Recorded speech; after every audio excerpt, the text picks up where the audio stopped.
Welcome to another video about the Uncovering Roman Carlisle site. It's now February 2025 and the team of archaeologists and volunteers have returned for a 2-week dig to further investigate the Roman site just south of Hadrian's Wall.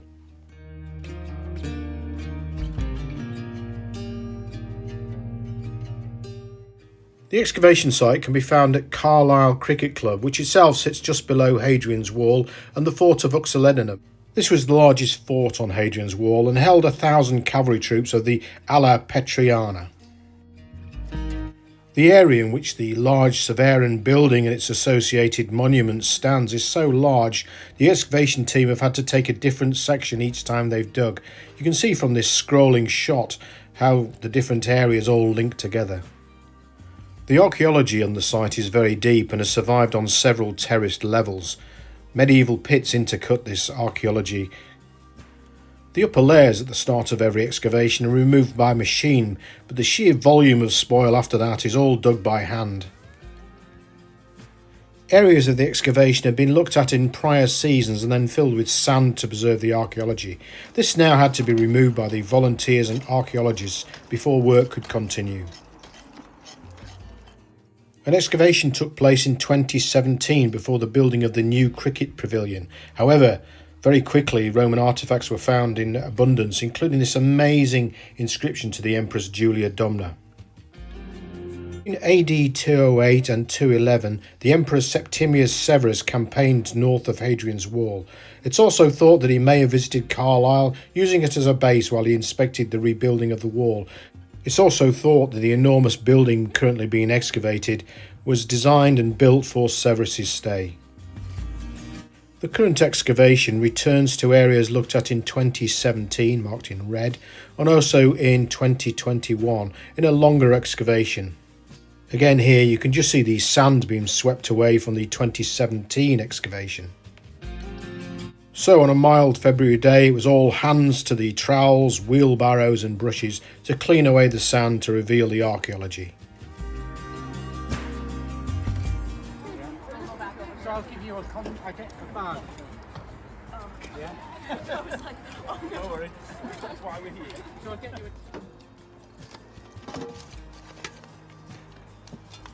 Features like this 4th century wall started to be revealed once again.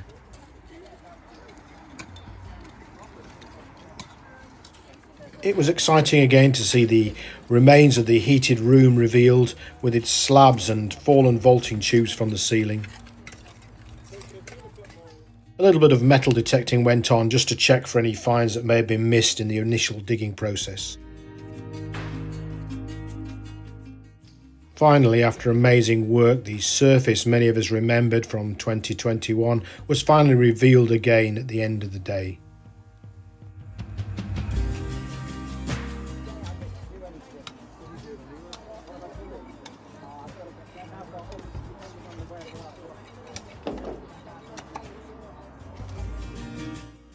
The central section may have been previously excavated, but this time the trenches would go further to the east and the west, taking a deep dive into the archaeology. Because of the rich finds on site, the post-excavation team had their hands full from the beginning, washing and recording finds such as pottery and small objects. As a community-led archaeological project, some volunteers worked for a few days, some for the entire time, and some just for one day to get the experience. Such is the reputation for archaeology on site, people had come from far away, including the USA and New Zealand and Australia. Some of the most amazing finds to come out of the dig are these incredible vaulting tubes, which would have held the roof up of the heated rooms. The use of constructing vaults using vaulting tubes is quite common in North Africa, where Septimius Severus, an African emperor, came from. It is entirely possible that an African architect came over to construct the building and used this technique on the roof. At last, the first stacks of tiles used to hold up the raised floor of the hypocaust started to appear. At the site of Room A in the western side of the trench, later phases of the building started to emerge.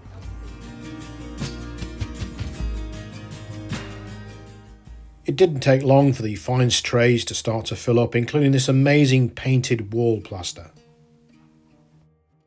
The soil in the area is also very good for preserving coins in excellent condition. Also, it's possible to find small pieces of Roman window glass.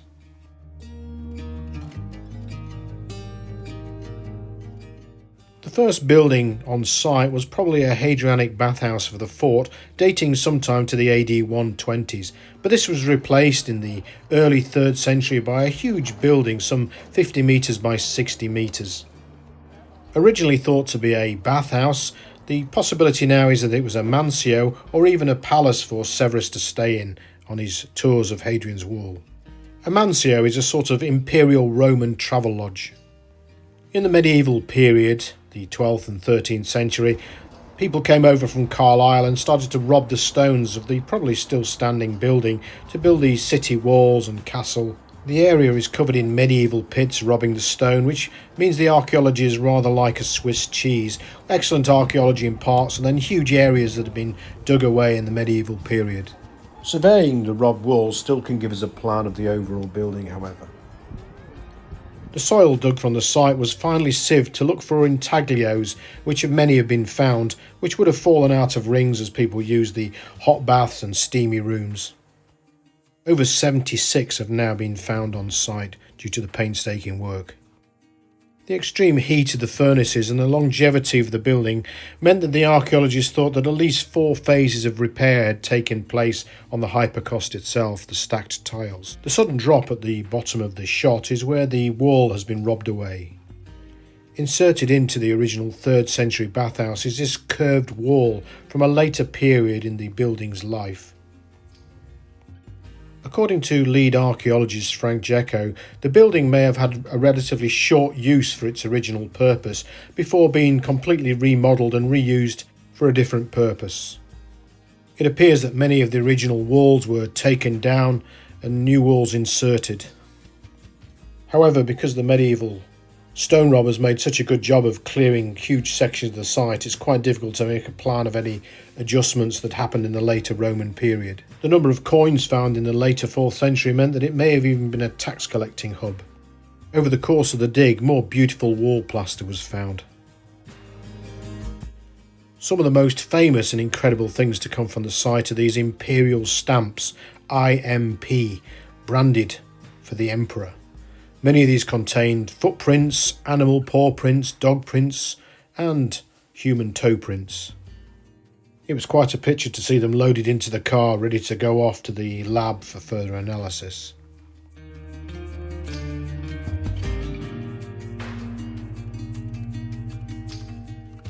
One of the adjustments to the building in the later period was the insertion of this wall with a stoke hole, including an arch which partly survives in the excavation. Recycled Roman materials such as concrete and sandstone blocks can clearly be seen in the matrix of the wall.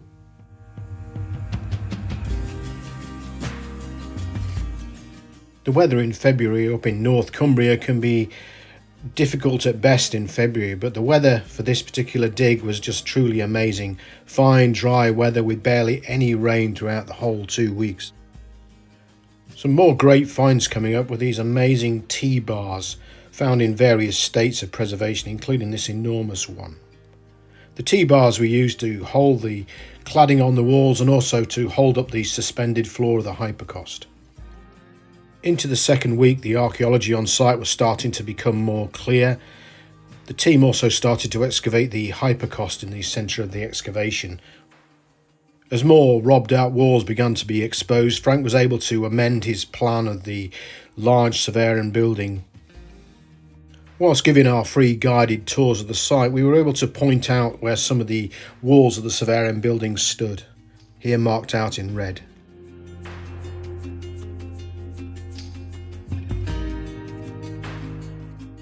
As one team began to investigate the hypocaust in the centre of the dig, other teams worked around them to uncover the internal walls that had been robbed out within the building. The north end of the trench was room number C, and it was here a magnificent Roman concrete floor and a robbed out wall was discovered. The wall itself was probably removed within the Roman period itself as the remodelling of the building took place. Here you can see the later curved wall sitting on top of the original Severian building wall. It's always a difficult and tight struggle trying to get the wheelbarrows out and into the dig site and mixing that with the excavation of the archaeology surrounding it. It always amazes me how 1 square metre of soil broken up and then moved by wheelbarrow can generate so many runs backwards and forwards to the spoil heap. So a view of room C with its surrounding trenches which once held the internal walls of the building, now robbed away. Here we can see a robbed out wall running from north to south with a small bit of wall left behind by the stone robbers by the 2 buckets in the centre. The excavation seemingly generated endless buckets of spoil to be emptied into the barrows and then moved off to the spoil heaps.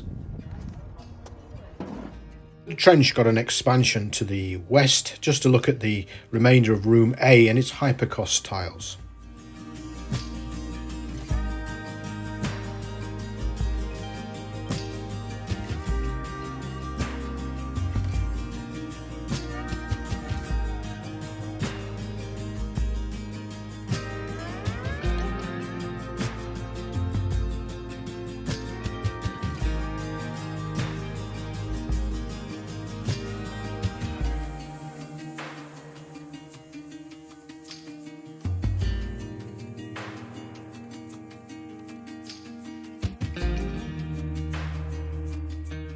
In the final week, a concerted effort was made to slowly uncover the stacks or pili of the hypocaust floor and remove its centuries of soot and dirt.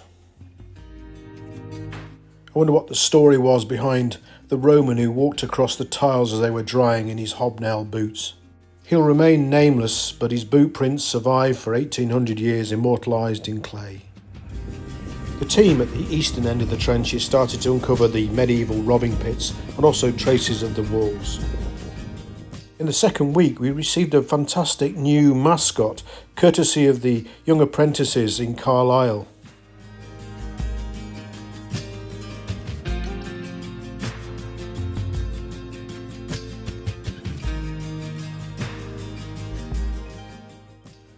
It was starting to come together with the hypocaust of room B showing up very nicely. In the bottom right of the shot, the robber trench for the supporting wall now began to show up clearly.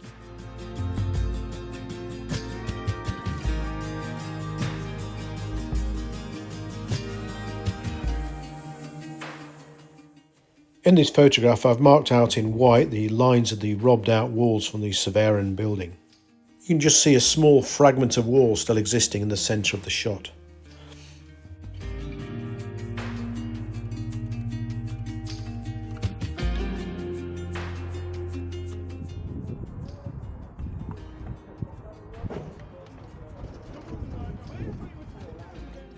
Looking over the remains of the stacks of tiles, it's impossible not to notice the soot and extreme heat that must have built up underneath the floors.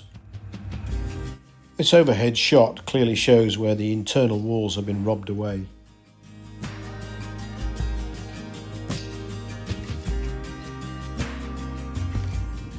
Even some of the internal walls robbed away were over 1 metre thick, sometimes 1.3 metre at the widest.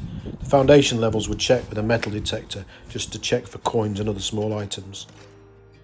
Even the internal walls were massive to hold up the vaulted ceiling of this heated room.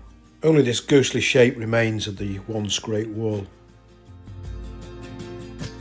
Only a small section of masonry to the north of room B shows us what a substantial wall this must have been.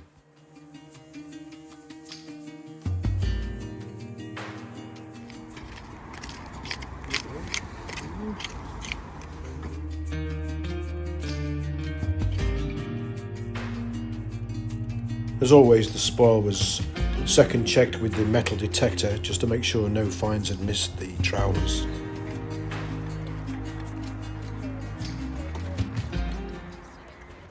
It became a delicate task removing the soot and accumulated spoil from between the hypocaust tiles, many of which featured the imperial stamp.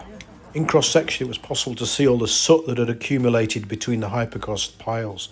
It must have been a horrific job for a small child or a slave to get in between them to clean them regularly. Although the walls had been mainly robbed away, Frank and the team were keen to get to the bottom of the trenches to investigate what the foundations of the walls looked like. This reconstruction shows how the heat would have flowed from the furnace under the heated floor and then up box flue tiles to the ceiling, both of which have been found on site here at Carlisle.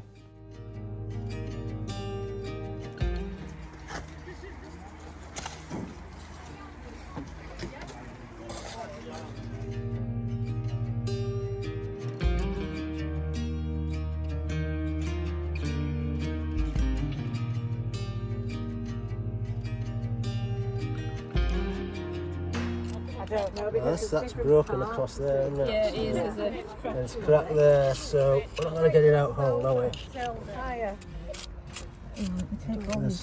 Anything else? These large storage containers usually came in from Spain and carried fish sauce, wine or possibly olive oil. What's that sticking on the side there? Wow. Is that part of it? I think part of You it. definitely need a tray for all of that, though. Very nice. What's the curtsy? Amphora handles sometimes have the maker's mark stamped in them, or sometimes graffiti scratched in them by the trader. The final few days excavation started to record and recover the last few artefacts from the site. Now this area has been thoroughly investigated, it'll now be backfilled and preserved for future generations. The foundation level was finally reached at the robber trenches. The red line marks the extent of the February excavations. Now fully excavated, the hypercost of Room B could be seen in all its glory, including the magnificent imperial stamps on many of them. Also, many animal prints could still be seen on the corners.